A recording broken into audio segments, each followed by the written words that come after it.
¿Quién es León XIV? ¿Cuál es el perfil del nuevo Papa? Para eso vamos a conversar con la académica de Derecho Canónico de la Universidad de los Andes, Anastasia Asimakopoulos. Anastasia, ¿cómo está usted? ¿Lo dije bien? Hola. Anastasia Asimakopoulos, pero bastante acertado. Anastasia, mira, pero en el apellido le di. Sí. Muchas gracias por conversar con nosotros. Bueno, mucha gente nos pregunta esto, ¿no? Lo que más nos pregunta en la radio es hablar un poquito del perfil del Papa, qué es lo que podemos esperar de este papado, qué podemos esperar, ¿no es cierto?, en los primeros meses de, además, su gobierno, ¿no? Estamos, Anastasia, en un momento muy deliberante más para la Iglesia Católica, ¿no? Estamos en un momento muy interesante para la Iglesia Católica porque se inicia un nuevo pontificado con un nombre que hacía más de un siglo que no habían usado los papas, que es León, y que recuerda a San León Magno. El último León fue León XIII, un papa a fines del siglo XIX, muy importante. Él redactó la encíclica Social Rerum Novarum justo en medio de la Revolución Industrial. Y yo creo que el nombre también es significativo. El hecho de que haya hablado en italiano, o sea, en latín, en italiano y en castellano también es significativo porque no habla en inglés, que es su lengua materna.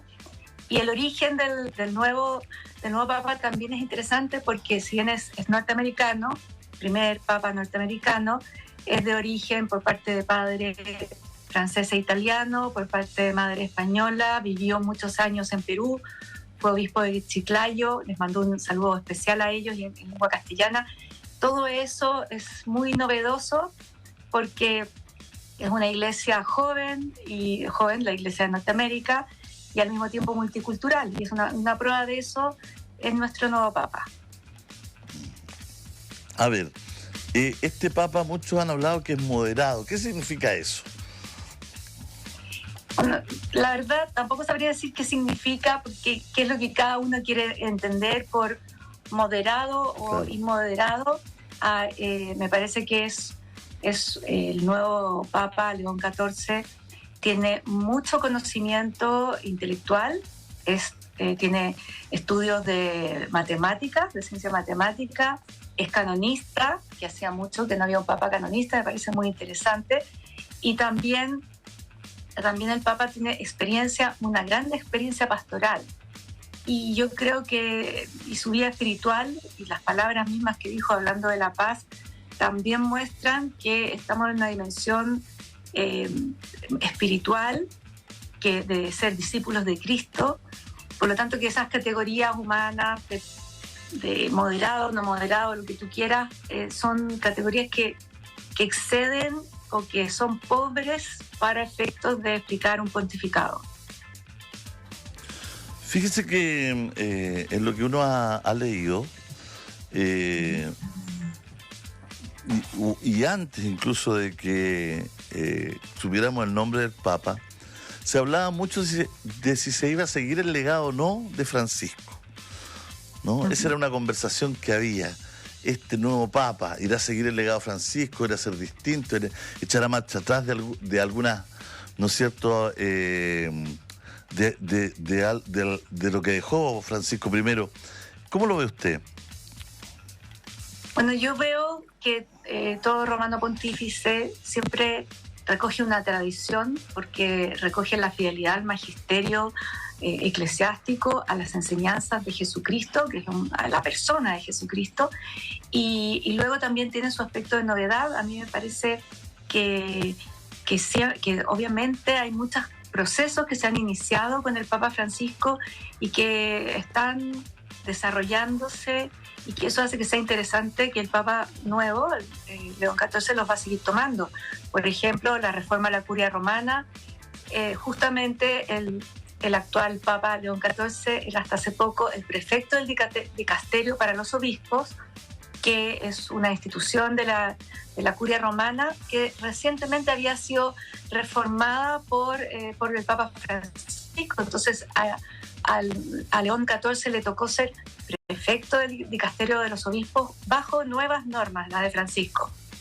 Por lo tanto, me parece que hay cosas que sí van a seguir. También hay cosas pendientes que le tocará a este nuevo Papa resolver quizá con premura. Por ejemplo, la canonización de Carlo Acutis, un joven de 15 años cuya canonización iba a ser el 27 de abril y que ese día estábamos celebrando el funeral del Papa Francisco.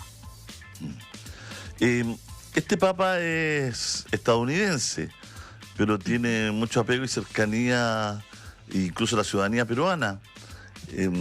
Tú decías que no había hablado en su lengua de origen, ¿no? Y la verdad es que en Perú lo están celebrando como si fuera un Papa peruano. Háblanos un poquito de esta cercanía con Perú y todo esto que se ha gestado en las últimas horas.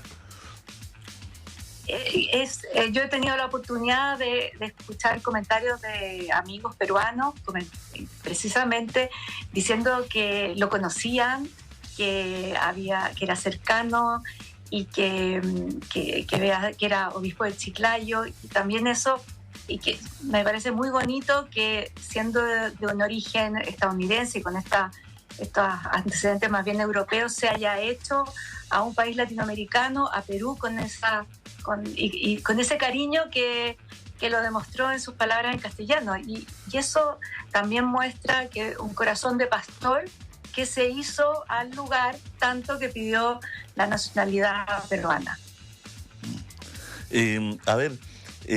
Se habla de una crisis en la Iglesia Católica de fieles, ¿no? Que hay una fuga, un éxodo de fieles. ¿Es también misión de este Papa poder reencantar? Yo creo que la misión de todos los fieles es reencantarnos con la persona y el mensaje de Jesucristo. Es evidente que hay crisis, ¿no? Y que los escándalos de abuso de menores desencanta fuertemente, porque no tendría que haber existido ninguno de esos crímenes. Pero también el Papa Francisco siempre nos invitó a todos los fieles a volver a la figura de Jesucristo. Nos hablaba de tener una Biblia en nuestra casa, leerla, y también la preocupación por los demás, la preocupación intergeneracional, la preocupación por los pobres. Hacer frente a este mundo moderno también es un desafío de este nuevo Papa, que como este inicio del pontificado también puede servir a los fieles católicos a darse cuenta que nosotros estamos siguiendo a Jesucristo. Ahora, esa crisis es distinta en diversos países, y yo diría que hay un renacer de la fe católica en muchos lugares. Por ejemplo, en Francia, esta Pascua hubo miles de bautizos de gente adulta. En Estados Unidos también ha habido, que también muestra que la fe no muere, ¿no? La fe en Cristo, en los sacramentos, en su iglesia, que eso es de una gran belleza. Ciertamente hay lugares en los que se ha perdido el sentido de la fe, y quizá por eso también debe ser muy especial para el Papa León XIV Chiclayo, porque la piedad peruana es una piedad muy del corazón, y eso debe ser muy importante para él. Ana, una noticia que es recurrente con los papas son sus viajes, ¿no? ¿Cómo te imaginas a León XIV? Los papas por lo general viajan mucho. ¿Te lo imaginas viajando también por el mundo? ¿Te lo imaginas viniendo a esta parte del planeta, a nuestra Sudamérica? Me lo imagino de todas maneras, porque se ha visto que la importancia de que el pastor de la Iglesia Universal también esté o vaya a estar con sus fieles de distintas maneras. Y se ha visto lo hermoso que es un viaje papal. A veces no da fruto inmediatamente, pero sí da fruto después, sobre todo en el corazón de las personas. Y también inicia nuevos procesos, nuevos cambios que siempre siguen la fidelidad a las palabras y a la persona de Jesucristo. Yo me lo imagino viajando. ¿A qué lugar primero? No sé, no soy mago, pero me imagino que tendrá, que por de pronto, esto es muy importante, hay un viaje pendiente que dejó pendiente Francisco I, que es el viaje a Nicea, porque este año se cumplen 1700 años del Concilio de Nicea, que para la cristiandad es muy importante porque define que Jesucristo es Dios y hombre verdadero. Y es un concilio el cual participan todos los obispos. En el 325 participan todos los obispos de la Iglesia, se reúnen en este lugar que ahora sería Turquía, y hay grandes figuras de la Iglesia que están ahí, San Atanasio, San Nicolás de Mira. Entonces ese viaje me parece que es un pendiente muy importante que tiene León XIV. Francisco viajó harto, ¿ah? Cuando uno ve... Sí. Sí, cuando uno ve su bitácora de viaje bien amplia.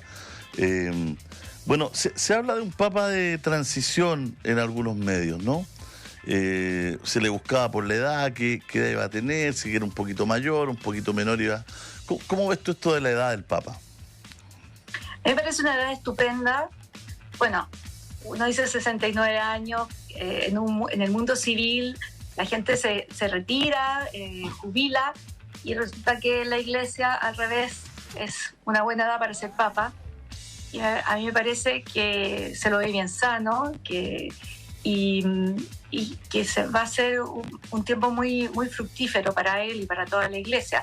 Y para eso es tan importante que los fieles católicos vayamos conociendo y leyendo lo que va diciendo y va escribiendo nuestro nuevo Papa, y hagamos eco de sus enseñanzas. En términos de algunos temas más sociales, ¿no es cierto? ¿Qué podemos esperar del Papa? Bueno, yo creo que todos los papas tienen una gran sensibilidad social, porque esa sensibilidad proviene del amor de Dios, del amor de Cristo por las personas, y también el nombre, por eso decía que es significativo. Si es León XIV, León XIII había sido el Papa de la Revolución Industrial, que había publicado la encíclica Rerum Novarum, que es la primera encíclica que oficialmente es de doctrina social de la Iglesia. Yo me imagino que eso tiene el nombre de León XIV, que por lo tanto el tema social es relevante, y también es relevante porque es multifactorial. Si uno se explica que las empresas más lucrativas son las empresas de armas y que hay muchas guerras. El Papa Francisco decía que estábamos en la tercera guerra mundial de a poquito, de a capítulo. Entonces, claro que es importante hablar de justicia social, que no solo la justicia en las industrias, sino qué tipo de industrias, cuáles son los derechos de los trabajadores y cómo tenemos que cambiar una forma de entender las empresas de las armas, porque solo siembran muerte. ¿Y en temas valóricos? Es que todo es valórico. Si estamos hablando, Jesucristo nos enseñó un estilo de vida que es el mejor para las personas, el más propio de los seres humanos, el más digno para las personas. Entonces, todo es valórico acá, y también aquí siempre los papas son fieles al mensaje y la persona de Cristo, y también van profundizando en el contenido de la fe con los conocimientos de las ciencias humanas que hay. Y yo no sé, me imagino que el derecho canónico le va a servir muchísimo, que es un derecho bimilenario que ha recogido también tradiciones civiles, ha recogido mucho el derecho romano, y que también se pone al servicio de la dignidad de las personas. Y en materia de inclusión, ¿no? A eso me refería un poco más, porque ahí el Papa también, Francisco, ¿no es cierto?, tuvo una mirada que para muchos fue muy liberal, incluso tenía ahí una oposición bastante marcada en algunos sectores de la Iglesia. Bueno, es que yo creo que el Papa Francisco lo que hizo fue poner a todas las personas frente a Jesucristo y decir, todos podemos estar junto a Jesucristo, todos podemos estar con Cristo. Y esto, esta llamada a todos, a ponernos frente a Cristo, es algo que personalmente cada uno debe hacer.